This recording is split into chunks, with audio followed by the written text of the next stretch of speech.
जब लग गुरु मिले न साचा, तब लग गुरु करो 10 पांचा। क्या गुरु बदल सकते हैं? क्या गुरु बदलने से पाप लगता है? आध्यात्म के इस मैदान में आखिर सही गुरु कौन है? गीता जी में वर्णित तत्वदर्शी संत कौन है?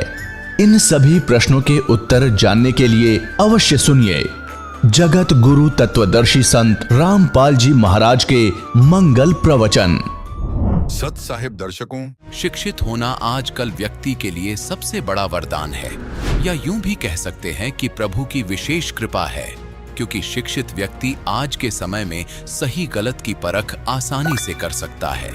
आज आपको ऐसी ही शिक्षित महिला की दास्तान से रूबरू करवाएंगे।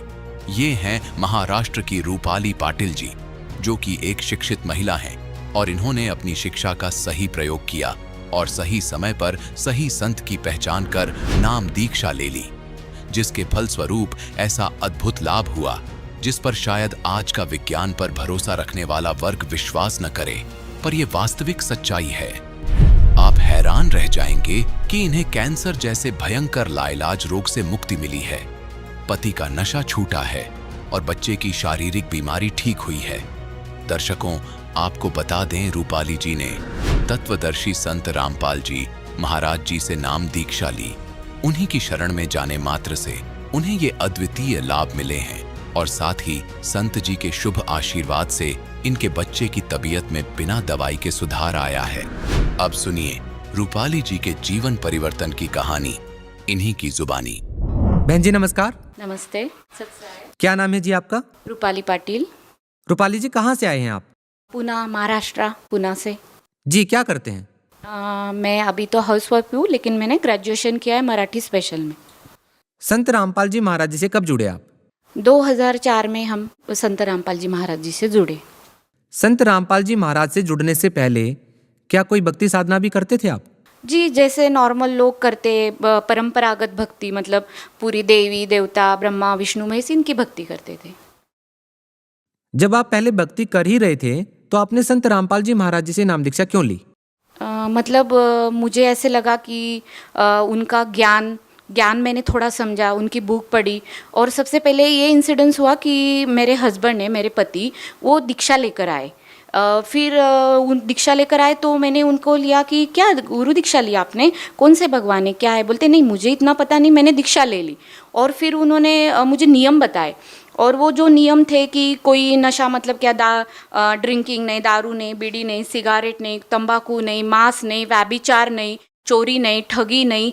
तो मुझे वो नियम इतने अट्रैक्ट हुए कि देखो, मैंने आज तक ऐसे कोई संत नहीं सुने कि ये नियम मतलब मेरा जो लाइफ के तरफ एक गोल था कि इंसान का लाइफ कैसे होना चाहिए, कि उसके लाइफ में सब परफेक्ट होना चाहिए। उसका जो हस्बैंड है तो वो, उसे कोई व्यसन नहीं चाहिए, मतलब व्यसन नहीं है उसके साथ। अगर ये नियम सोचो कि किसी पराई नारी के तरफ बहन बेटी के भाव देखो, उसको रिस्पेक्ट करो, चोरी नहीं, ठगी नहीं, कोई 2 नंबर का काम नहीं। मैंने बोला, मुझे पहले से, वैसे मैं सोशल जो इशू होते उसमें पहले से बचपन से मुझे इंटरेस्ट था कि अपना समाज कैसे होना चाहिए, जो भी एक होता है अच्छा समाज होना चाहिए, बुराई नहीं होनी चाहिए, कुरीतियाँ नहीं होनी चाहिए।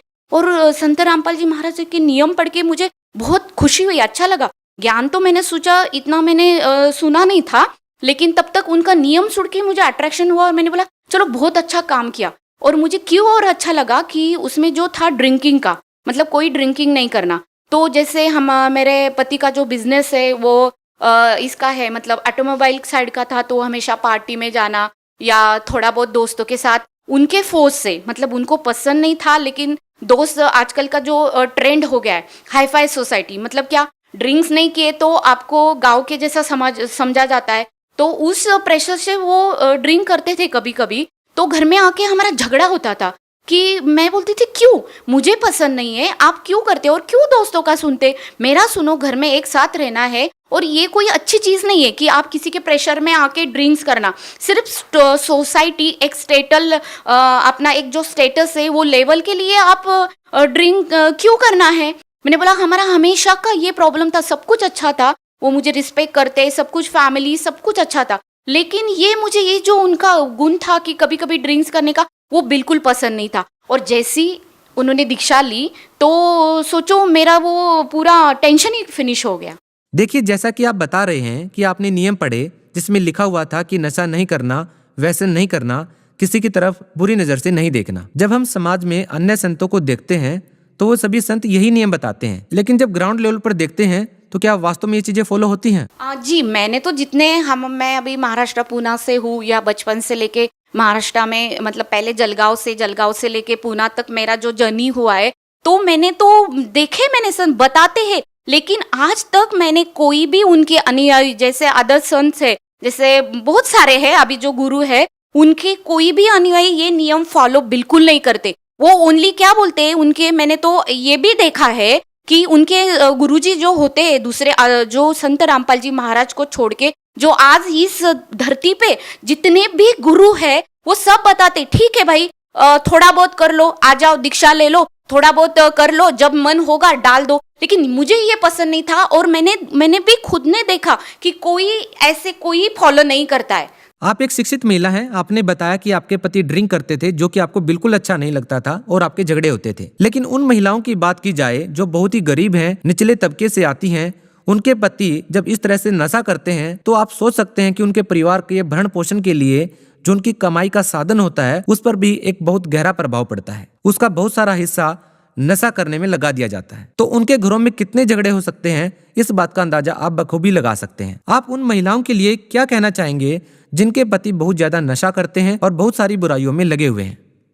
उन महिलाओं के लिए तो मैं कह सकती हूँ, देखो आज तक सरकार ने तो कितने सारे नियम निकाले कि दारूबंदी कर दो, यहाँ ये कर दो, और लेकिन हमने जैसे सोचा, पेपर में देखते हैं, न्यूज़पेपर में पढ़ते हैं, टीवी में पढ़ते, ओनली नियम सिर्फ है ना फॉलो करने के लिए नहीं है, वो नियम सिर्फ कागजों पे है। ये योजना निकाली, वो योजना, एक मोर्चा निकाला, पैसे देके भी मैंने फॉलो किया है। मैं सोशल वर्क में मुझे इंटरेस्ट था, मैंने देखा है पहले कि लोग सिर्फ नियम है ना ये करते, क्या करते हैं, सिर्फ बनाते हैं, लेकिन उसका वो जो अवलंबन, मतलब जो करना है वो कुछ भी उसका 0% है, कुछ भी आज तक। तो फिर अब तक तो फिर कितना समाज कब से ये चल रहा है, तो हम तो सुधर चुके होते।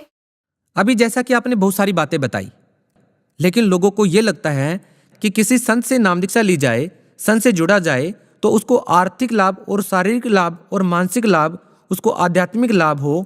हम आपसे जानना चाहेंगे कि आपको संत रामपाल जी महाराज जी से नाम दीक्षा लेने के बाद क्या क्या लाभ हुए?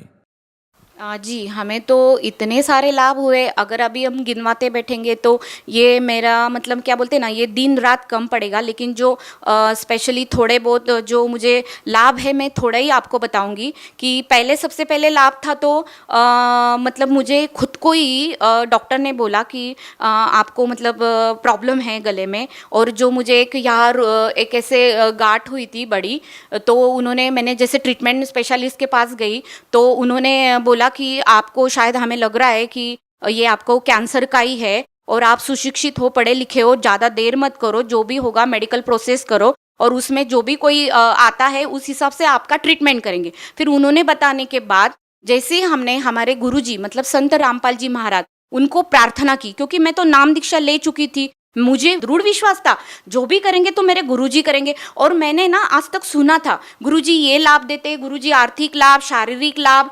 आध्यात्मिक लाभ, सब लाभ देते। तो मैंने बोला अभी ना मैं खुद ही परीक्षा ले लेती हूँ, अभी तो मेरे ऊपर समय आया। तो मैंने अंतर आत्मा से प्रार्थना की, और प्रार्थना करने के बाद फिर गुरुजी को जैसे हमने बोला, मतलब आत्मा से, मैंने मुंह से नहीं बोला। और सोचो जैसे डॉक्टर ने बोला वो ट्रीटमेंट की, और मेरा जो रिजल्ट आया, मेरा जो रिपोर्ट आया, तो आप लोग हैरान हो जाओगे।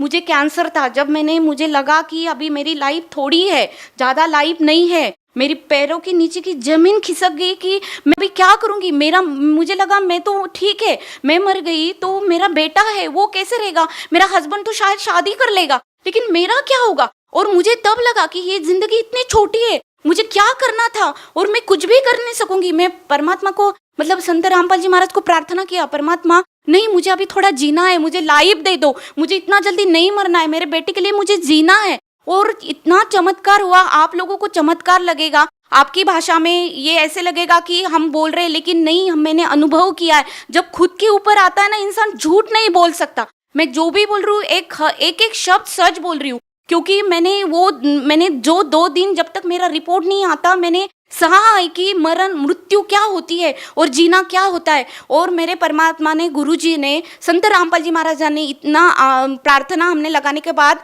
उनका ये आया, मतलब उनका मैसेज आया कि बेटा परमात्मा आपको दया करेंगे, आपके संत रामपाल जी महाराज आपके ऊपर दया करेंगे। और फिर हमने मेडिकल रिपोर्ट पाया शाम को, तो उसमें लिखा था कि मुझे सिर्फ ओनली वायरल इन्फेक्शन है। जो 4 डिसीज मुझे बताया था कि एक सर्वाइकल कैंसर, एक टीबी और 2 ऐसे थ्रोट के हिसाब से ही उन्होंने बताया था। और मुझे और क्यों लगा पता है क्या, तो मेरे साथ एक बात हुई। हमारे घर की हेरिडिटी ऐसी है, मेरे दादा को कैंसर था, मेरी जो ये है मतलब मेरे चाचा है वो खुद डॉक्टर थे, उनको तक कैंसर हुआ। और कैंसर मतलब वो लोग अर्ली एज मतलब कम एज में वो गुजर गए, सोचो। और मुझे फिर लगा जो मेरा टाइमिंग आया कि 3री पीढ़ी में, डॉक्टर ने बोला हाँ, मुझे हिस्ट्री पूछी और मेरा जब हेरिडिटी देखा तो कि हाँ आपको तो आपके दादा को थ्रोट कैंसर था, आपके चाचा को स्टमक का कैंसर हुआ और अभी आपको तो 100% कैंसर होना चाहिए।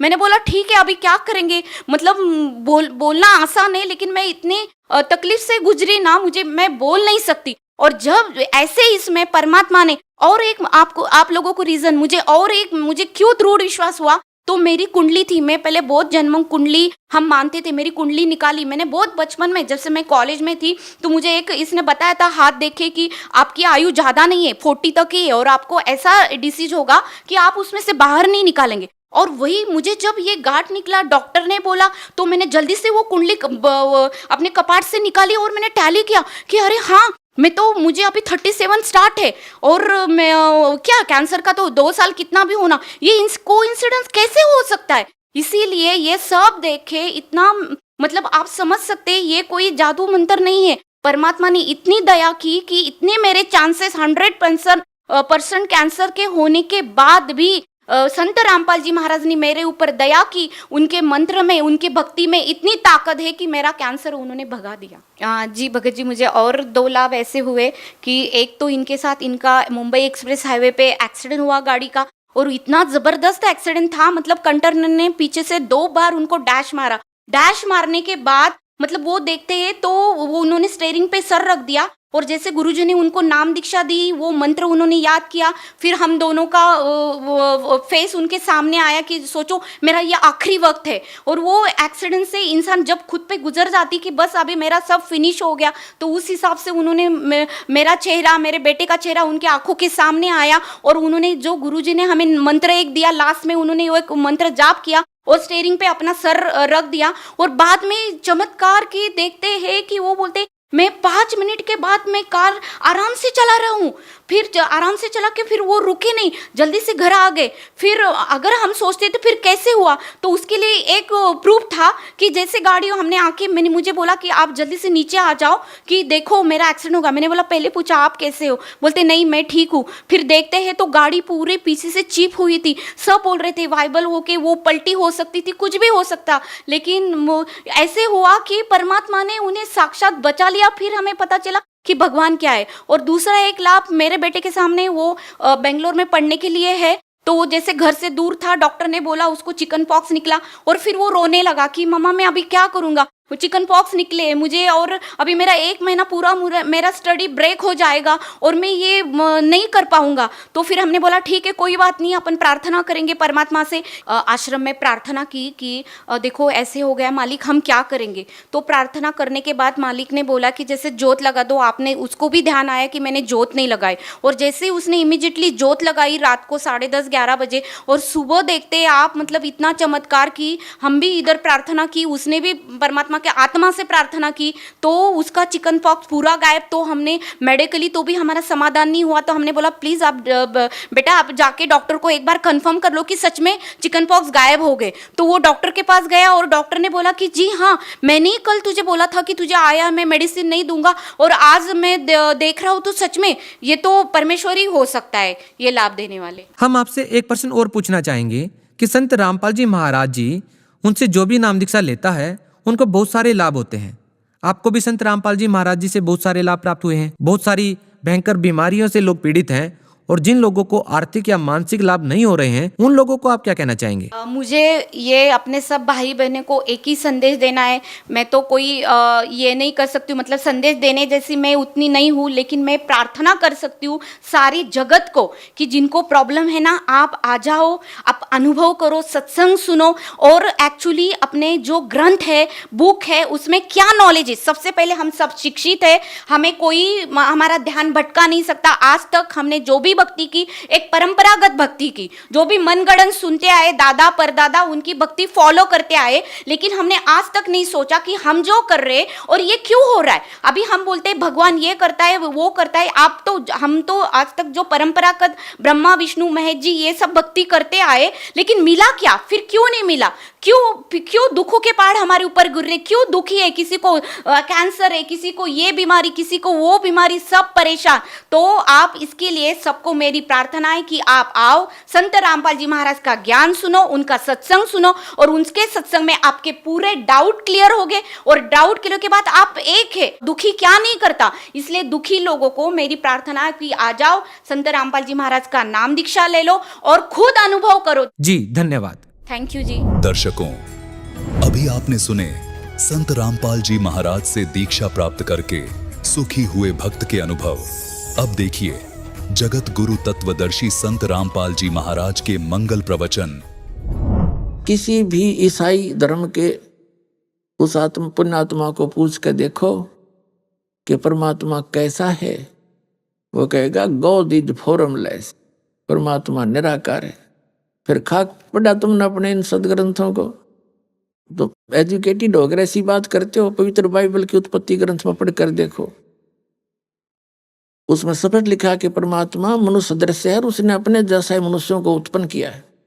तो वो परमात्मा सतलोक के अंदर एक बहुत बड़े सिंहासन के ऊपर बहुत बड़े गुम्बज में, एक बहुत बड़ा गुम्बज बना हुआ, यानी जैसे यहाँ मंदिर बनाते हैं, मंदिर को तो एक सीधा सा खड़ा कर देते हैं, ऐसे सीधा सा, बस थोड़ा सा, लेकिन गुम्बज होता है बहुत, एक चौड़ाई उसकी ज्यादा होती, गोलाई, और ऊपर से थोड़ा होता है ऐसा, ज्यादा लंबा ऊंचा नहीं करते जैसे मंदिरों का करते।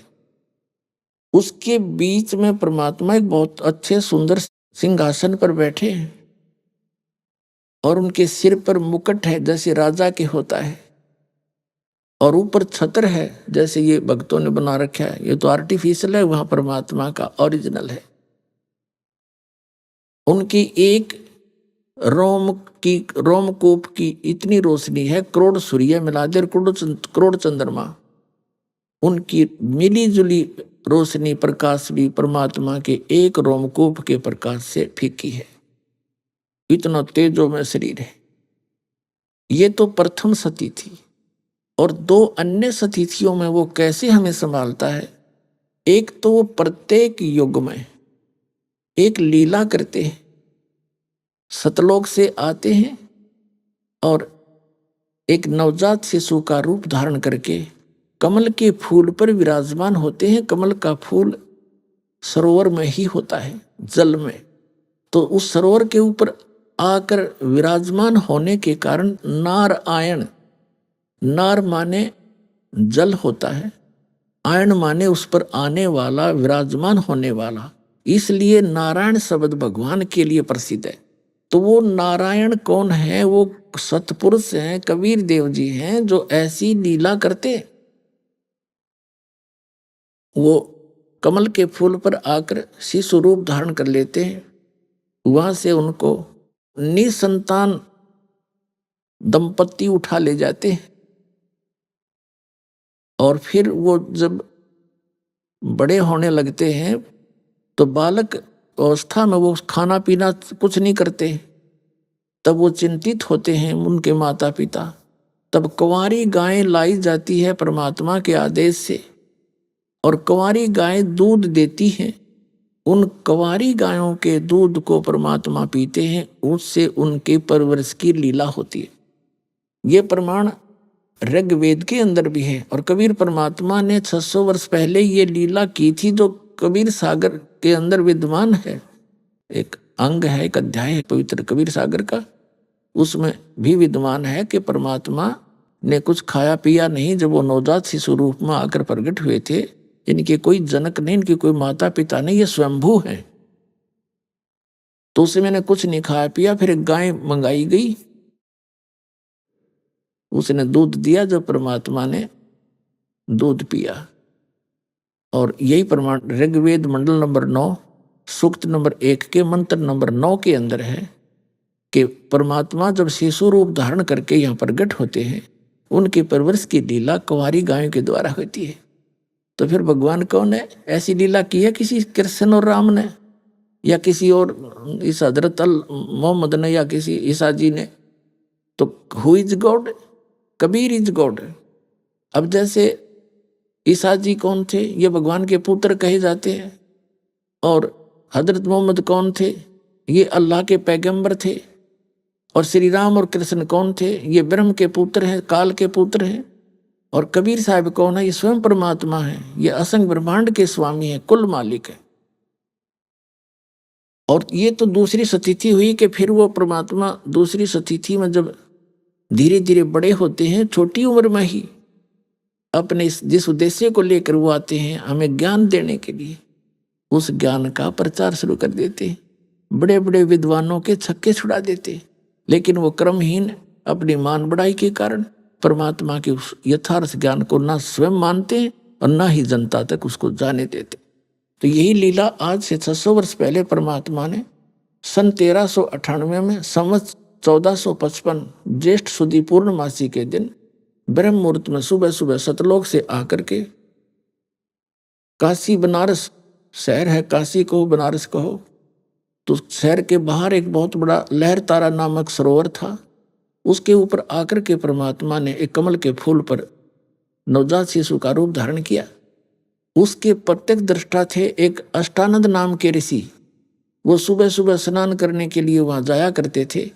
एकांत स्थान पाकर के अपने गुरुदेव स्वामी रामानंद जी द्वारा प्राप्त उस भक्ति विधि का वो अभ्यास करते थे। उन्होंने देखा कि आकाश से एक प्रकाश का पुंज आया, उसकी आंखें उस प्रकाश को सहन नहीं कर सकी। ऋषि अष्टानंद जी की आंखें बंद हो गई।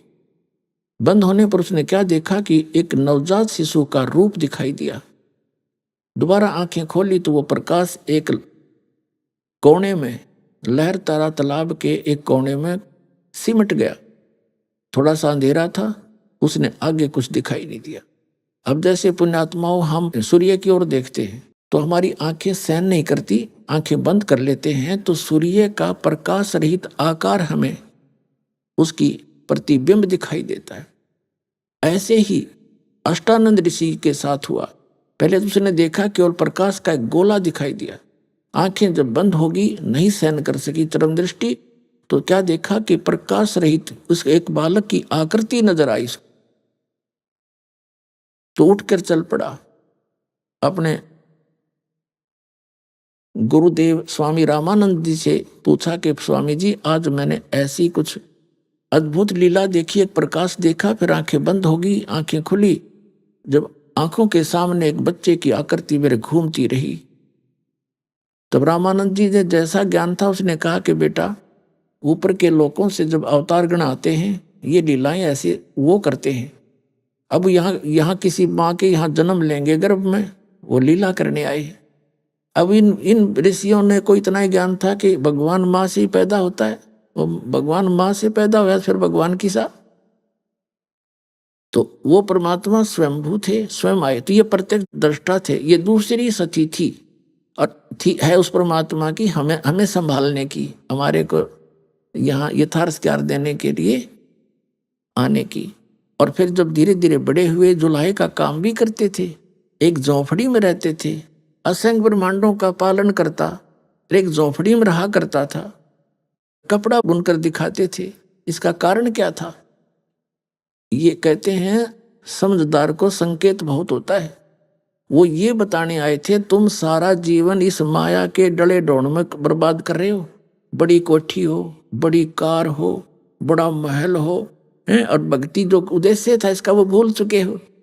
जीव को परमात्मा ने कहा है, घर तो 3.5 हाथ और गणा तो 4.25, कह कबीर अधिका कहे वा को नहीं। विचार है। इससे घना जो मांगता है वो तो फिर बुद्धिहीन इंसान है। घर तो 3.5 हाथ, क्योंकि ये 3 शरीर जो है 3.5 हाथ का होता है प्रत्येक प्राणी का। हाथ इसको कहते इतने पोर्शन को, और प्रत्येक का यो 3.5 हाथ की पूरी हाइट 3.5 हाथ की होती है। परमात्मा कहते आपने एक चारपाई पे, वह चाहे 3 कमरे की कोठी हो चाहे 10 कमरों की कक्ष की, एक कोने में एक चारपाई पे ही विश्राम करना है। तो बाकी की बकवाद की क्या आवश्यकता है? जो मूल उद्देश्य खो के बैठ गया है, अरबपति खरबपति यहाँ सब कुछ जोड़ जाड़ के छोड़ के यहाँ वो किले कोठी बना रहे थे फैक्ट्री, और वो आप कुत्ता बन के सैर सपट्टा कर रहा उसी गली में, बाढ़ में जावा कोठी आगे उसका काम। तो परमात्मा हमें याद दिलाते हैं कि मैं सारे ब्रह्मांडों का संचालक, और वहाँ ऐसे हैंड टू माउथ रह के दिखाया। कबीर साहब कहते हैं टोटे में भक्ति करे सोए सही सपूत, ये मायाधारी मस्करे ना जाने कितने जालिए ऊत। कबीरा सब जग निर्धना धनवंता नहीं कोई, धनवंता सो जानिए जिस पर राम नाम धन होई। अब जो प्रसंग चल रहा है तो ये दूसरी सतिथि है जो परमात्मा हमें संभालते हैं, और तीसरी सतिथि वो कभी भी आ जाते हैं एक साधु संत का रूप बना के, और अपनी अच्छी आत्माओं को जो परमात्मा के ज्ञान को दृढ़ता से ग्रहण करते हैं, और फिर मुझे नहीं मुचकाए तारा संसार एक तरफ और वो दृढ़ भक्त मालिक का एक तरफ, ऐसे प्राणियों ऐसे महापुरुषों को वो परमात्मा आकर मिलते हैं। उनमें से कौन कौन है वो महापुरुष? आदरणीय धर्मदास साहिब जी, उनको मथुरा में मिले थे। वो यही साधना कर रहे थे जो आप पवित्र हिंदू धर्म के अंदर इन भ्रमित गुरुओं आचार्यों और शंकराचार्यों और इन महंतों और संतों के द्वारा बताए गए ज्ञान को ग्रहण करके हम सभी कर रहे थे। तो उनको परमात्मा मिले, उनको सचखंड लेकर जा लिए ना, सारा ज्ञान बता दिया, सारा कुछ प्रमाण दिखा दिए, बता दिए गीता और वेदों में। फिर भी बुद्धि ने स्वीकार नहीं की, धर्मदास जी की ने, क्योंकि हमारे अंदर अज्ञान इतना बरवा दिया हजारों वर्षों से। तो परमात्मा ने अपने गवाह बनाने थे इस समय के लिए कि इस समय मेरा कोई गवाह बने, सचमुच ये बताने वाला कि भगवान कौन है। तो उनको सतलोक में लेकर गए। सतलोक में जाकर क्या देखा कि वहां पर जो सुख है, यहां पर तो सुख का कोई झलक भी नहीं बताई जा सकती। पुण्यात्माओं, सतलोक के अंदर अभी तक जितने भी सतलोक और सचखंड का जो गुणगान किया करते थे, इसमें से विशेषकर कौन कौन है? राधा स्वामी पंथ, आगरा और ब्यास वाले, और जय गुरुदेव पंथ मथुरा वाले, और बाकी ये सारी उसी की ब्रांच हैं। उसी में से एक अलग से पंथ बना है, ये सच्चा सौदा सिरसा, जिसको धन धन सतगुरु तेरा ही आसरा इनका नारा है। ये सभी, और साथ में कबीर पंथी, और जितने भी ये कबीर पंथी, क्योंकि कबीर साहब ने बताया कि काल ने कहा था जो परमात्मा यहां आए थे प्रथम बार हमें ये ज्ञान देने के लिए, तो काल ने विरोध किया था कि नीचे नहीं जा सकते, क्योंकि कबीर परमेश्वर अपने पुत्र के रूप में वहां प्रगट थे। उसने बहुत घोर विरोध किया था कि तुम नीचे किस लिए जा रहे हो। तब अपने पुत्र के रूप में विराजमान परमात्मा ने कहा था कि मैं नीचे जाऊंगा, और तूने परमात्मा के बच्चों को मिसगाइड कर रखा है, तूने गलत साधना बता के उनका जीवन नाश कर रखा है, कुत्ते गधे सूअर बना रखे हैं। उनको परमात्मा के विषय में यथार्थ जानकारी देने जाऊंगा, और उनको सही भक्ति बताऊंगा, तेरे जाल से निकाल कर ले जाऊंगा। तब उसने परमात्मा के ऊपर एक घात किया था, उसको मारना चाहा था, लेकिन मालिक की शक्ति के सामने उसकी कुछ नहीं बसाई। तब कबीर साहब ने बताया था धर्मदास कि इसने मेरे ऊपर अटैक किया। मैंने श्वास का सिमरण शुरू कर दिया, सतनाम का, जो 2 अक्षर का है, जिसमें एक ओम मंत्र है और एक गुप्त है जो दास बताएगा। पुण्यात्माओं, परमात्मा हमें आगाह कर रहे थे कि कभी आप पर किसी भी प्रकार की आपत्ति आती है, चाहे किसी कोई देवता आपको हानि करना चाहता है या कोई भूत प्रेत पितर, कोई भी आपको ऐसा संकट लगे या कोई अन्य प्राणी, तो उस समय सतनाम का सिमरन अवश्य शुरू कर देना, फिर देखना उसका रंग क्या कैसी बचाव करेगा। तो वो हमें संकेत कर रहे थे। तो परमेश्वर कबीर जी ने हमें भी बताने के लिए, ना उनको तो क्या सिमरन की जरूरत, वो तो खुद मालिक हैं, हमें दृढ़ करते हैं कि तुम ऐसी आपदा के समय इस नाम का जाप याद रखियो। कहीं उस समय आवाज लगा दो हाय माँ मर गया, तो वहां माँ मदद नहीं कर सकती, वहां तो परमात्मा का वो मंत्र मदद करेगा। तो उस मंत्र का जाप किया मैंने, परमात्मा कहते। तो ये काल ऐसे गिर गया जमीन पर जैसे पक्षी की पंख कट जाती हैं और पड़ा पड़ा तड़पता है, उसकी कुछ पार नहीं बसाती। तब इसने मेरे पैर पकड़ लिए।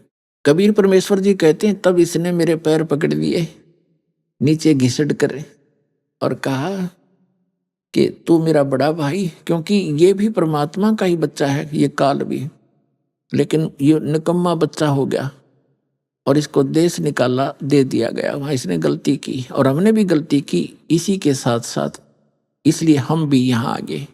लेकिन वो दयालु है परमात्मा, उन्हें फिर दया आई कि गलती हो जाती है बालक पर। माता पिता जैसे बच्चे कितनी गलती कर दें, माता पिता फिर भी क्षमा ही करते हैं। वो हमारा माता पिता है, उसने हम पर फिर दया आई। काल ने कहा कि भगवान एक काम करना, मुझे श्राप लगा हुआ है 1,00,000 मानव शरीरधारी प्राणियों के सूक्ष्म शरीर को नित भून कर खाने का। यदि आप सभी को ले जाओगे अभी तो मेरी कैसे भूख मिटेगी। इसलिए आप चौथे युग में जीव ले जाना, 3 युगों में जीव कम ले जाना। तो परमात्मा ने कहा, इसने पैर पकड़ के छोड़ा नहीं, बुरी तरह रोता रहा। तब कहा ठीक है, और बोल क्या मांगता भिखारी। तब इसने एक और प्रार्थना की कि भगवान चौथे युग में जब तुम ज्ञान प्रचार करो तो अपना ज्ञान समझाकर अपने बनाकर आप सतलोक ले जाना, जबरदस्ती बलपूर्वक ना ले जाना। तो परमात्मा को पता था कि जब तक इनको ज्ञान नहीं होगा तो इनकी आस्था वहां बनेगी नहीं, और जहां आशा ता वासा होई, मन कर्म वचन सुमरियो सोई। जब आपको ज्ञान होगा उस सतलोक के सच्चे सुख का, इन सब प्रमाणों से जो दास आपके सामने प्रस्तुत करेगा, आपके अटल विश्वास हो जाएगा कि सचमुच ऐसा है, ऐसा ज्ञान दूंगा आपको, ये सत्य मानना। आपको ऐसा चाह चढ़ेगा सतलोक जाने का, ऐसी उमंग उठेगी, ऐसी उमंग उठेगी आपके, और सच्चाई होगी सारी की सारी। जैसे बच्चे की छुट्टी ना हो और कोई रिश्तेदारी में विवाह हो जाता है तो छोटे उन बच्चों को वहीं छोड़कर माता सोचती है ये इतने पढ़ लेंगे, 2 दिन में जा आती हूँ। तो वो बच्चों को पता लग जाता, वो रो रो के पीछे चला करें, मैं भी चलूंगा मम्मा के, डटे नहीं डटा करें। तो ऐसी स्थिति आपकी होएगी, क्योंकि यहाँ का तो आपने देख लिया, ये सांग के सुख है, इससे आप खूब परिचित हैं। और नहीं तो दास के इस ज्ञान से और आपकी ये समझन वाली आंखें क्लियर हो जाएंगी, खूब अच्छी तरह समझ सकोगे। और जब सभी प्रमाण होंगे तो जहां जिन महापुरुषों ने सतलोक देखा, सचखंड वाक्य बताया, उनके एफिडेविट आपके सामने रूबरू किए जाते हैं। आपके लिए करवाया दाता ने सारा कुछ, कि ताकि जब ये समय आवे, ये है वो प्राइम टाइम कलयुग का, जिसमें आप सबको मोक्ष करना है। इस नाम को जो ग्रहण करेगा और इस ज्ञान पर आधारित रहेगा, वो सारे पार हो जाएंगे टोटली, चाहे कितने ले लियो।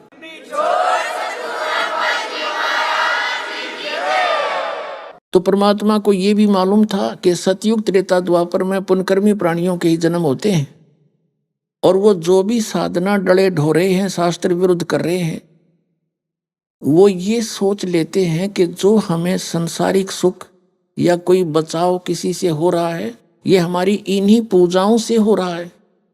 ये उनको भ्रम रहता है। इसलिए परमात्मा के उस यथार्थ ज्ञान को बहुत ही इक्का दुक्का ही व्यक्ति स्वीकार किया करता है, सतयुग त्रेता द्वापर तक। अब कलयुग में मालिक को पता था कि कर्महीन प्राणियों का जन्म होगा, इनके पूर्व जन्म के पुण्य गणे नहीं होंगे, तो ये जो साधना कर रहे होंगे उनसे उनको कोई लाभ होगा नहीं, तो फिर ये साधना करते करते भी दुखी हो रहे होंगे। तो काल ने क्या कहा था कि 3 युगों में जीव थोड़े ले जाना, और चौथा युग जब कलयुग आवे तब तो शरण जीव बहु जावे, ऐसा वचन हर मोय दीजे, तब तुम गवन संसार ही कीजिए। अब परमात्मा ने कहा ठीक है, तूने जो मांगा मैंने बख्श दिया, 3 युगों में जीव कम ले जाऊंगा, और चौथा युग जब कलयुग आवेगा, चौथे युग की कलयुग की बिचली पीढ़ी में जब 5500 वर्ष कलयुग बीत जाएगा, तब मैं अपना एक अंश भेजूंगा, अपना प्रतिनिधि, अपना दास भेजूंगा, और उस समय उसको मैं सारे मंत्र दूंगा, कंप्लीट नॉलेज दूंगा, और वो फिर पूरे विश्व को ज्ञान देगा, सबका कल्याण करेगा। कृपा कबीर जी की ही होगी। तो परमात्मा ने जब इसने ये आदेश दे दिया, कबीर साहब ने यथा तथास्तु कर दिया, तब काल ने कहा, हंसा फिर ये, जब इसका सारा काम उल्लू सिद्ध हो गया। यहाँ तो ऐसा ही है, आप यहाँ के किसी भी व्यक्ति की वृत्ति देख लो, इस काल निरंजन जैसी है। जो ही इसका काम बन गया, हाँ होगी, तभी आंखें बदल गया। कहा कि कलयुग में बेशक चले जाइयो, 12 पंथ करूं मैं साजा, और तुम्हारा नाम ले करूं आवाजा। 12 पंथ नाम जो ले ही हमरे मुख में आन सुम हुई, और अनेक पंथ चलाऊं या विद जीवों को भरमाऊं, और बेशक चले जाइयो जोग जीत संसारा, जीव न माने कहा तुम्हारा, जीव तुम्हारा कहा न माने, और हमरी ओढ़ हो बाद बखाने। काल ने कहा था कि जब कलयुग आवेगा, इनको ऐसा कर दूंगा, ऐसे अज्ञान से ठोक दूंगा कि ये मेरी तरफ दारी करेंगे, और मेरी ओढ़ होकर, मेरी तरफ होकर के पक्षदारी करेंगे, और तुम्हारे साथ वाद विवाद करेंगे, तेरी कोई नहीं सुनेगा। अब इसने आप देख रहे हो, द्वापर तक कोई धर्म नहीं था, अब कलयुग में हिंदू धर्म बना दिया इन आचार्य और शंकराचार्यों के द्वारा। पहले बौद्ध धर्म शुरू हुआ था, उसके बाद ये हिंदू धर्म बना दिया, उसके बाद फिर ये ईसाई धर्म बना दिया, उसके बाद मुसलमान धर्म बना दिया, उसके बाद फिर सिख धर्म बना दिया, और पता नहीं कितने पंथ चला दिए। जैसे 12 पंथ, कबीर पंथ के अंदर 12 पंथ, जितना भी आज विश्व में विस्तार है, कबीर पंथी लगभग 15-16 करोड़ 20 करोड़ होंगे पूरे भारत में, और सारे इन 12 पंथों नकलियों से संबंधित है, और कहते हैं कबीर पंथी, और कक का उनको पता नहीं, सारी गलत साधना करते हैं, मंत्र देते हैं, अजर नाम, अमर नाम, पाताल सब सिंधु नाम, यही हंस का काम, ये मंत्र है। वो तो 2 अक्षर का नाम जो धर्मदास जी को दिया, सतनाम और सार शब्द गुप्त रखा था, वो बताया, और कहा अब इसको गुप्त रखो, पिछली पीढ़ी में बतावांगे सबको। और एक ये देता है जम्मू के अंदर श्री मधु परमहंस, यूं का मेरे जैसा किसी के पास ज्ञान नहीं, एक सारे ब्रह्मांड में। हर नाम क्या देता है, सतगुरु और सतनाम, खाक मंत्र है यो। अरे कान में फूक मार जो कर दे, नो यू सार शब्द है, ना कहने वाले ने पता यू के है, ना सुनने वाले को पता। नो कहा ना जाई, लिखा ना जाई, बोला ना जाई, ये तो वाणी का विषय नहीं है। कबीर साहब कहे आदि नाम हमने भाग सुनाया कि मूर्ख जीव मरब नहीं पाया, हमने तो बोल कर बताया, उसका जाप करने का है। आदि नाम का सुमन कर ही सो भव सागर से तरही। तो ये सारे नकली पंथ हैं, कबीर साहब के 12 पंथ। और फिर उसके बाद और अनेक पंथ चलाऊं या विद जीवों को भरमाऊं, तो उसमें अनेक पंथों में से ये राधा स्वामी पंथ, जय गुरुदेव पंथ, राधा स्वामी पंथ आगरा और ब्यास वाले, ये ठाकुर जी वाले, कृपाल वाले, जनोद भिवाणी वाले, और ये सच्चा सौदा सिरसा जगमाल वाली, ये गंगवा पंगवा, ये भी ये सारे उसी शिवदयाल जी के ही विचारों का एक कुएं का जल है इनके अंदर, वही ज्ञान वही साधना। इन सच्चा सौदा वालों ने थोड़ी सी अटपट करके न्यारा 3 मंत्र बना लिया, काल मूर्त सब स्वरूपी राम सतपुरख, इसको जपते रहो मोक्ष सतलोक पहुंच जाओगे। अरे भले आदमी सतपुरुष अकाल मूर्त सबद स्वरूपी राम, ये तो उस भगवान के पर्यायवाची नाम है। उस अविनाशी भगवान कहो, सत्यनारायण कहो। जैसे जल पानी नीर करते रहो। क्या जल पानी नीर ऐसे मिलेगा? उसका प्रोसेस है, उसको पाने का अलग से प्रोसीजर है। जैसे हैंडपंप लगाना है, बोकी लाओ, पाइप लाओ और वो मेहनत करो। ये 2 नाम का जो मंत्र आपको दिया जाता है, सतनाम 2 अक्षर का, ये श्वास उश्वास से सिमरना, ये तो समझ लो बोकी मारी जाएंगी। और बोकी ने अपना काम कर दिया, पाइप पहुंचा दी जल तक। तो सतनाम का इतना काम समझ लो 2 अक्षर के का। सतनाम से भी भगवान नहीं मिला, लेकिन इसके बिना भी भगवान नहीं मिल सकता। भगवान कौन? जैसे हमारा पूज्य जल है, हमारा इष्ट देव पूज्य जिसको हमने प्राप्त करना वो जल है। और ये बाकी साधना है। ये मंत्र जो आपको दिए जाएंगे हमारी पूजा नहीं है, यह तो साधना है। पूजा वो होती है जैसे एक पतिव्रता लड़की अपने पति की पूजा करती है और अन्य सभी परिवारजनों का और रिलेटिव्स का सबका सत्कार करती है। तो सत्कार अलग होता है, पूजा अलग होती है। तो ये जो साधना हम करते हैं ये तो हमारी मजदूरी है उसको पाने के लिए। तो फिर वो सार नाम क्या है? जैसे हैंडपंप ऊपर एक मशीन लगाई जाती है उस पाइप के, जब पाइप जल तक पहुंच जाती है और उस हैंडपंप को फिर उसकी भी पूजा की जाती है, उसका भी सिमरन होता है सतनाम का। सतनाम तो समझ लो पाइप और बोकी यूं काम कर दिया। और सार शब्द नहीं मिला तो भी काम अधूरा रह गया, क्योंकि पानी मिला नहीं, हैंडपंप के बिना वो मशीन नहीं लगेगी। तो सार शब्द जिसको आदि नाम भी कहा है, ये वो मशीन है हैंडपंप। तो जब आपका इस योग्य सिमरन हो लेगा, तीसरी बार में आपको सार शब्द दिया जाएगा। और सार शब्द का भी सिमरन करना है। जल निकालने के लिए हैंडपंप को भी ऐसे सेवा करनी पड़ेगी, चलाना पड़ेगा, ऐसे मिलेगा। तो ये गलत साधना कर रहे हैं ये सभी संत पंथ। दास का उद्देश्य किसी की निंदा करना नहीं, इनको भी सतर्क कर रहा हूं। आप भी गलत कर रहे हो सारे। और दास कोई गलत कह रहा है तो मुझे बताओ, एक तो आओ सामने और ताकि मैं सुधार करूं अपने ऊपर। एक बता जो आके।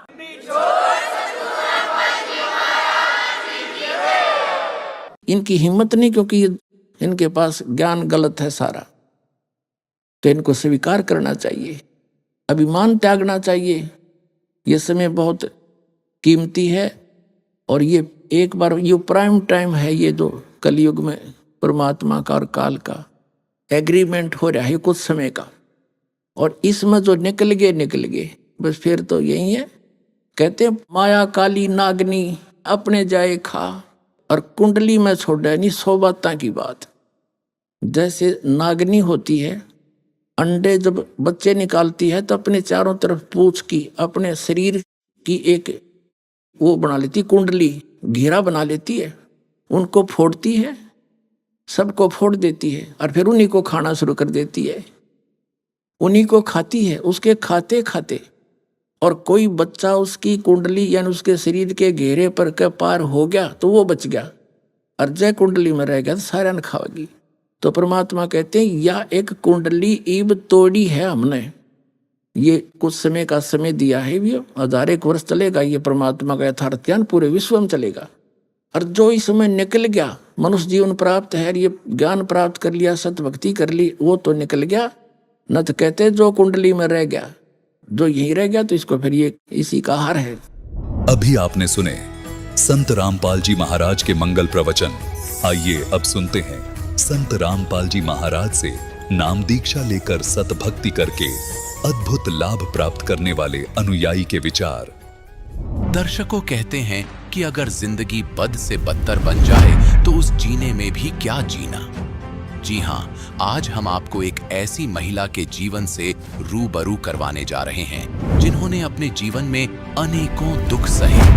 ये हैं हेमलता जी, जिनकी भक्ति की यात्रा एक दर्द भरे संघर्ष से शुरू होती है। मध्य प्रदेश के ग्वालियर से आने वाली हेमलता जी ने संत रामपाल जी महाराज से 21 मार्च 2013 को नाम दीक्षा ली। इससे पहले उन्होंने लक्ष्मी जी, विष्णु जी और साईं बाबा के मंदिरों में नियमित पूजा अर्चना की, लेकिन उन्हें कोई लाभ नहीं हुआ।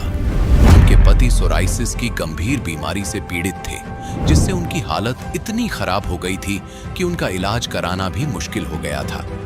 घर की आर्थिक स्थिति भी कमजोर थी और हेमलता जी को बच्चों की पढ़ाई और किराए की चिंता सताती थी। 2011 में इनके एक बच्चे की असामयिक मृत्यु ने उनके जीवन को और भी कठिन बना दिया। हालांकि जब हेमलता जी ने संत रामपाल जी महाराज से नाम दीक्षा ली तो उनके जीवन में चमत्कारी बदलाव आया। उनके पति की बीमारी में सुधार हुआ और हेमलता जी की आर्थिक स्थिति भी बेहतर हुई। आज हेमलता जी अपने परिवार के साथ संत रामपाल जी महाराज के आशीर्वाद से खुशहाल जीवन जी रही हैं। उन्होंने न केवल आध्यात्मिक लाभ प्राप्त किया है, बल्कि इनके जीवन में स्थिरता और शांति भी आई है। अब सुनिए हेमलता जी के जीवन परिवर्तन की कहानी इन्हीं की जुबानी। नमस्कार जी। सच साहेब। क्या नाम है जी आपका? हेमलता। कहाँ से हैं आप? MP ग्वालियर। संत रामपाल जी महाराज से आपने नाम दीक्षा कब ली? संत रामपाल जी महाराज से नाम दीक्षा हमने सन 2013 21 मार्च को ली। संत रामपाल जी महाराज से नाम दीक्षा लेने से पहले आप क्या भक्ति साधनाएं करते थे? संत रामपाल जी महाराज से नाम लेने से पहले माता की, विष्णु भगवान की, साईं बाबा के मंदिर जाते थे। हर गुरुवार प्रसाद चढ़ाते थे। मंगलवार हनुमान जी को भी प्रसाद चढ़ाते थे, चूल्हा निकलवाते थे। तो जो इतनी सारी भक्ति साधनाएं आप करते थे, इनसे आपको क्या क्या लाभ हुए? सर जी कोई लाभ नहीं, इतनी भक्ति करते थे। शंकर जी का हड़ताल का व्रत भी रहते थे वादों का। लाभ तो नहीं हुए, हानि शुरू हो गई। हमारे पति को सोराइसिस की बीमारी हो गई। सारा शरीर इतना था कि वहाँ पे उंगली भी नहीं रख सकते थे। आंखें, सर, इतनी इतनी चमड़ी झाड़ते थे झाड़ू लगाते समय बिस्तर से। और जहाँ भी डॉक्टर को बताते थे इलाज करवाया, सारस्वत से भी दवा ली। जो गजराजा, ग्वालियर का बड़ा हॉस्पिटल है, गजराजा में बैठते हैं, उनसे भी 3000 की दवाई आती थी। काम धंधा इतना था नहीं, छूट जाता था, शरीर में बहुत दर्द रहता था। सोचते थे बच्चे कैसे पालें। एक बेटी एक बेटा था, वो भी पढ़ रहे थे, उनकी फीस भरना मुश्किल हो रही थी। कमरे का किराया कैसे दें भगवान। कहते इतनी भगवानों की पूजा कर रहे हैं, इतना इन्हें याद कर रहे हैं, फिर भी ये भगवान हमारी सहायता क्यों नहीं कर रहे हैं। कभी कभी लगता था ये पत्थर में बैठे हैं तो कहीं पत्थर तो नहीं। फिर 2011 में लड़का पेट में बच्चा आया और वो सिविल हॉस्पिटल में अच्छी तरह नॉर्मल डिलीवरी हो गई। 21 दिन का होगा, हमारा बच्चा ख़त्म हो गया। उसकी कनपटी नीली पड़ी थी। तुम्हारे पति ने बोला कि आपने इसके ऊपर हाथ रखा है मुंह पे, बच्चा आपने मारा है।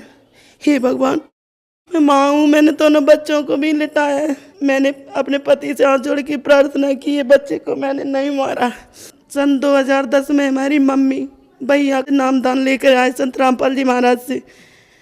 उन्होंने हमें बताया, भाई हमारे पास आया। हम संडे के दिन गोबर से लीप कर पूजा करते थे। सूर्य भगवान को 2:30-3 बजे टिक्कर बनाते, भोग लगाते, प्रार्थना करते कि हे भगवान हमारी सुन लो, हमारे पति की बीमारी ठीक कर दो। कुछ तो बच्चे की तड़प में रोते थे, फिर भी व्रत पूजा बंद नहीं कर रहे थे। हानि हो रही थी हमें बहुत। फिर भाई बोला आप भगवान को नहीं जानती, जो सच्चा परमात्मा है उसे आप नहीं जानती। कौन है भगवान? नहीं, शंकर जी। बोले नहीं, ये भी काल है। फिर विष्णु भगवान होंगे भगवान। बोली ये भी काल है, तो आखिर भगवान कौन है? मैंने भाई को बोल दिया आप रावण के लोग से आए हो, आप उल्टा सीधा बोल रहे हैं। बोले दीदी आपको समझ में नहीं आ रहा, आप हमारे साथ चलो। भाई घर ले गया तो वहाँ पे गुरु जी का सत्संग चल रहा था। मुझे समझ नहीं आया कि परमात्मा क्या बता रहे हैं, क्षर पुरुष अक्षर पुरुष। तो ज्ञान गंगा दी कि आप ज्ञान गंगा पुस्तक लेते जाओ। घर पे आके मैंने उसे पढ़ा, अनुभव पढ़े भक्तों के पीछे, तो थोड़ी हृदय में आई कि ये परमात्मा है संत रामपाल जी महाराज। तो वो 1.5 साल पुस्तक हमारे घर पर रखी रही। कभी कभार पढ़ते थे और लोगों को भी बताते थे। हमने नामदान तो नहीं लिया था कि ये संत आए हैं, ये भगवान है, इनसे नामदान ले लो, सारे रोग खत्म। फिर हम कहते थे मेरे तो रोग खत्म नहीं हो रहे। मेरा घर उजड़ रहा है, मेरे पति भी मुझसे उस बच्चे के पीछे लड़ते थे, तूने मार डाला। और इसमें हम सबको बता रहे हैं कि जो भगवान है, जो वेदों के अनुसार भक्ति है, उसमें गुरुजी ने लिखा है, इस लोग नंबर भी लिखा है, वेद में भी बताया है, कबीर रंगारसी कबीर बम्बारसी, पुराने रोगों का नाश करने वाला, पुराने घोर से घोर पापों का नाश करने वाला परमात्मा तत्वदर्शी संत की शरण में जाने से, उनसे नाम दीक्षा लेके मोक्ष होगा। तो ये संत रामपाल जी महाराज हैं तत्वदर्शी संत। अगर ये भगवान है तो हमारी क्यों नहीं सुन रहे? नामदान तुमने ले नहीं रखा था। फिर सर जी क्या हुआ कि हमारे एक बच्चा और पेट में आया, जो है भी वो बच्चा पेट में आया तो वो पहले जैसा हाल हुआ, हमारा पेट में दर्द हुआ, पहले ही बच्चा सूख गए थे, एवर्सन करवाना पड़ा। तो हम डॉक्टर के पास चले गए, डॉक्टर के पास गए, वहाँ से दवा बोले ये खा लो कल आना।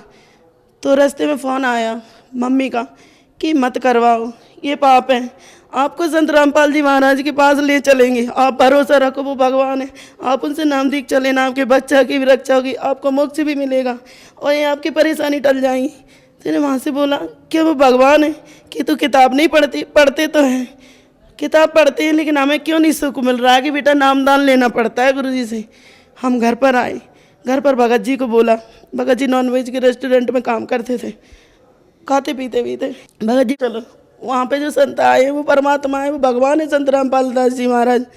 तो बोले वो भगवान है कि हाँ। तो किसी दोस्तों से पूछा, बोले गुरु तो ठगते ही अपना धंधा बना रखा है, कहीं कोई भगवान नहीं है, और जो हमारी किस्मत है वो हमें भोगना ही पड़ेगा। आए दिन घर में क्लेश रहता था, हमारे पति भी अच्छे से बात नहीं करते थे, लड़ते ज़्यादा थे। तो उस बच्चे को 2-2 3-3 दिन में भूखी रहती थी वो भी बच्चा। मैंने प्रार्थना लगाई, गुरुजी आप परमात्मा हो, वो बच्चा भी गिरने वाला था, क्योंकि जो उस बच्चे का ब्लड भी आता था टॉयलेट में और ऐसे से टुकड़े भी आते थे कि कुछ है। भगत पति को दिखाया, बोले चल डॉक्टर के पास। तो इतनी पीड़ा हो रही, उस दिन हम परमात्मा संत रामपाल जी महाराज का सुमिरन कर रहे थे कि हमें याद आया ज्ञान गंगा में। तो उस ज्ञान गंगा को खोला, उसमें एक पेज था, कबीर साहब वो चौराहे पे बैठे समुद्र को बांध रहे हैं, वो फोटो लेके उसकी फोटो कॉपी करा के हमने घर में लगा दी। घर में लगा दी तो भूत प्रेतों का जो साया था, जो हमें आवाज़ें आती थी, सो नहीं पाते थे, वो बंद हो गया। और दूसरा ये लॉकेट जो अपने पति के पर्स से निकाला, भैया ने दे दिया था, वो हमने नामदान से पहले पहन लिया। हमारे बच्चे की रक्षा हो गई, दर्द बंद हो गए। डॉक्टर को दिखाया तो बोले ठीक ठाक है। तो माँ से बोला कि मुझे ले चलो, भगत मेरे पति राजी नहीं हुए ले जाने को, कि बोले गुरु कोई नहीं है, ऐसे ही सब ठगते हैं। तो हम पता कर रहे थे कब है, कब जाएं इस तारीख को, भैया से भी पूछ रहे थे। तो बोले 23 या 28 हो गई। तो रात में सो गई। मेरी बेटी को सपना दिया गुरुजी ने, बेटा 21 तारीख को आना, तुम्हें नाम मिलेगा, पूरे परिवार को मिलेगा, जाना सतलोक आश्रम में। लड़की उठ के बोल गई मुझे नहीं पता कौन सी तारीख है, 20 को चलो 21 को गुरुजी नामदान देंगे। फिर आश्रम गए, आश्रम में जब हमने नाम वहाँ पे फॉर्म भरा, बोले आप नामदान ले लो। नहीं मुझे नहाना है, बोले नहीं आप नामदान ले लो। सीधे जाके नामदान लिया, वहाँ पे संत रामपाल जी महाराज से नामदान लिया। जब लौट कर वापस आए, हमारी भगत जी की दारू छूट गई। जो पुड़िया हमें भी आदत पड़ गई थी पुड़िया खाने की, वो भी छूट गई। पहले ही गुरुजी ने 3 महीना से छुटवा दी थी नामदान लेने से पहले, और फिर बुला लिया मालिक ने तारीख दे के शरण में। और उधर से लौटे तुम्हारे भगत जी नॉनवेज का काम छोड़ दिया, अब घर पे बैठ गए, माला करने लगे दोनों। सुमिरन गुरुजी ने जैसे भी भक्ति बताई, अब घर वाले सब बोले कि आप इतने परेशान हो रहे हो तो तुम है ना ये सब छोड़ दो। मैंने कहाँ है परेशानी, इनका रोग ठीक हो रहा है, भगत जी ठीक हो गए, मेरे पतिदेव ठीक हो गए, बीमारी भी ठीक हो गई। संत रामपाल जी महाराज से नाम दीक्षा लेने से पहले ही आपके बच्चे की रक्षा सिर्फ किताब पढ़ने से ही हो गई, लॉकेट से ही आपकी कुछ बीमारियां ठीक हो गईं। संत रामपाल जी महाराज से नाम दीक्षा लेने के बाद भी क्या आपको कोई लाभ हुए? वो तो बहुत चमत्कार ही हो गए, जीवन दान दे गए गुरुजी। जब बच्चे डिलीवरी होनी थी 2 तारीख को, ऐसा डॉक्टर ने बोला था, 2 को हमारे पतिदेव रेडी लगाते थे, उस पर चले गए। रेडी के बाद पानी बरसात होने लगी, फिर लड़की ने फ़ोन लगाया कि पापा आ जाओ, मम्मी को दर्द शुरू हो गए। तो उस दिन तो नहीं आए, 4 दिन दर्द सहन किया। 4 तारीख को ग्वालियर के सबसे बड़ा हॉस्पिटल है कमला राजा हॉस्पिटल, उसमें ले गए। सिविल हॉस्पिटल से मना कर दिया, प्रसाद से भी मना कर दिया कि इनकी डिलीवरी यहाँ नहीं हो सकती। बहुत अल्ट्रासाउंड जांचें देख के बोली यहाँ पे मुश्किल है, यहाँ पे मशीनें भी नहीं है, शायद इनकी जान को खतरा भी है। तो वहाँ पर ले गए, वहाँ पर ऑपरेशन रात के 12 बजे हुआ। 12 बजे हम भगत जी को सत साहिब करके गए कि शायद लौट पाएँ। सत साहिब अपने पति को, तो बोले ऐसे क्यों बोल रही हो? नहीं, बच्चों से और पति से आस्था हटा के हमने उस संत रामपाल जी महाराज में लगा ली कि शायद हम बच पाएँ। और जब हम उस पर ऑपरेशन की सीट पर लेटा दिए तो ऑपरेशन शुरू हुआ। ऑपरेशन शुरू होने के बाद हमारी दम घुटना शुरू हो गई। ऐसी लगी कि हमारी सांस निकल रही है घबराहट से। जैसे सांस हमारी बाहर दम घुटने लगी, निकलने लगी, कुछ भी नहीं दिखा जाए। तो ऐसा लगा कि पीछे हमारे संत रामपाल जी महाराज खड़े हैं। महसूस हुआ कि सर पे हाथ रख रहे हैं और नाक के द्वारा ऐसी ठंडी सांसें हमारे अंदर गई। तो वहाँ पे बात भी करने लगे, डॉक्टरों से पूछ रहे हैं, जूनियर डॉक्टर थे, नर्स थी, कैसा है हमारा बच्चा? बोले ठीक है। वजन कैसा है, कितना बड़ा है? बोले अच्छा है आपका, आप लेट ही रहो। आराम से डिलीवरी हो गई। 15 दिन के बाद हम बच्चे को लेके गुरु जी के पास, और उससे पहले जब हमारी डिलीवरी हुई तो 12 घंटे तक बच्चे को दूध नहीं मिला। बगल वालों से मांगा पलंग से कि बच्चे के लिए थोड़ा सा दूध दे दो, बच्चा भूखा है, डॉक्टर चेक करने आए। बोले नहीं, हम दूध नहीं देंगे। हमने कहा अगर आप हमसे कोई मांगता तो हम तो सारा दूध बच्चे को दे देते, अपना भी पिला देते। हाथ जोड़ जोड़ के कह रहे कोई थोड़ा सा दूध दे दो, इस बच्चे को पिलाना है। तो बोली नहीं, हमारे पास दूध नहीं है। रह गए। हमारे पति दूध लेने बाहर चले गए। बोले कि घर से कहीं किसी के पड़ोस में गाय है, वहाँ से लाएंगे। हॉस्पिटल नहीं पहुँचे। मम्मी ने भी मांगा। रात की 12 बजे की बच्चा जन्मा, सुबह का दोपहर को 1 बज गए। अब रोना बंद कर दिया। डॉक्टर बोला इसे दूध पिला दो, जैसा भी हो वैसा पिला दो, नहीं ये बच्चा बचेगा नहीं। उसको देख के हमारे अंदर सीने में दर्द उठा तो बहुत भयंकर दर्द था, बहुत भयंकर पीड़ा थी। माँ को बोली कि मैं नहीं बच पाऊँगी। तो सिकाई विकाई के लिए ले गए। बोले आप मम्मी आप बताती हैं घर पे आके कि आप याददाश्त खो बैठी थी ना, तो बच्चे को पहचान रही थी, डॉक्टरों को मार रही थी, काट रही थी, वहाँ पर इतना हंगामा कर रही थी, आपको रस्सियों से बांधा गया। हमें ऐसा थोड़ा थोड़ा याद है कि मैं भैया को घुसा मार रही थी और पहचानने की कोशिश कर रही थी कि हमारा भैया है, लेकिन नहीं पहचान पा रही। मम्मी भी आई, ये हमारी माँ है, तो हम उनसे बात नहीं कर पा रहे। और जब सो गए तो गुरुजी हमारी आत्मा ले गए। संत रामपाल जी महाराज ऊपर गद्दी सिंहासन पर बैठे हुए हैं, हम लोग नीचे बैठे हैं। तो हम पूछ रहे हैं आपस में भक्तमती भगत जी से कि यहाँ पे क्या हो रहा है, एक दूसरे को कपड़ा क्यों फिर रहे हैं? बोले यहाँ पे पागलों का इलाज हो रहा है, ये ठीक हो रहे हैं, पागल ठीक हो रहे हैं। ऐसा करके मैं अभी हाथ जोड़कर बैठ गई। और 10 बजे बताते हैं कि आप जब होश में आई तो हमने अपने बेटे को, अपने पति को, माँ को, सबको पहचान लिया। और इतने आध्यात्मिक लाभ हुए, परमात्मा ने हमारी इतनी रक्षा की, उजड़ा हुआ घर बसाया, पति भी सही सलामत कर दिए। वो अब नहीं लड़ते, कभी नहीं लड़ते, कोई भी काम हो पूछ कर करते, ऐसा कर ले या नहीं कर ले, गुरु जी से प्रार्थना करके करते। संत रामपाल जी महाराज से परिवार तो बचाया ही, और हमें भक्ति भी सही मिल गई। क्योंकि जो हम पहले करते थे उससे न तो गति थी, न लाभ था, न मोक्ष था, उल्टा हानि ही थी। ऐसा वेद में भी प्रमाण है, गीता में भी, कि न तो इन तीनों देवों की भक्ति करने वालों की न गति होती है, न कोई लाभ होता है। और जब से हम संत रामपाल जी महाराज की शरण में आए हैं तो हमारा घर भी बसा। ग्वालियर में दीनदयाल नगर महाराजा कॉम्प्लेक्स पर सत साहिब नाम से अच्छा खासा रेस्टोरेंट है, और मालिक अच्छी बरकत भी घर में हो रही है, बच्चे भी अच्छी तरह से पढ़ रहे हैं, और गुरुजी ने 2-3 साल के अंदर मकान भी दिलवा दिया।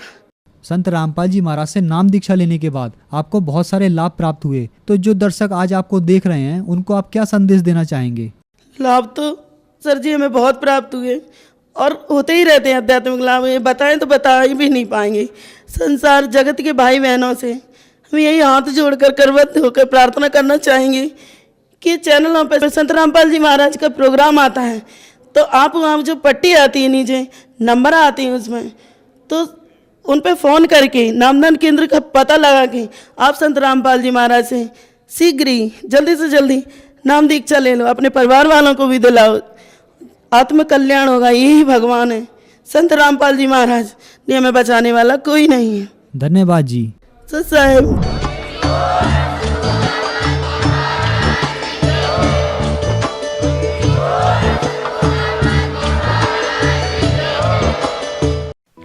आप सुन रहे थे जगत गुरु तत्वदर्शी संत रामपाल जी महाराज के मंगल प्रवचन। अधिक जानकारी के लिए संपर्क करें।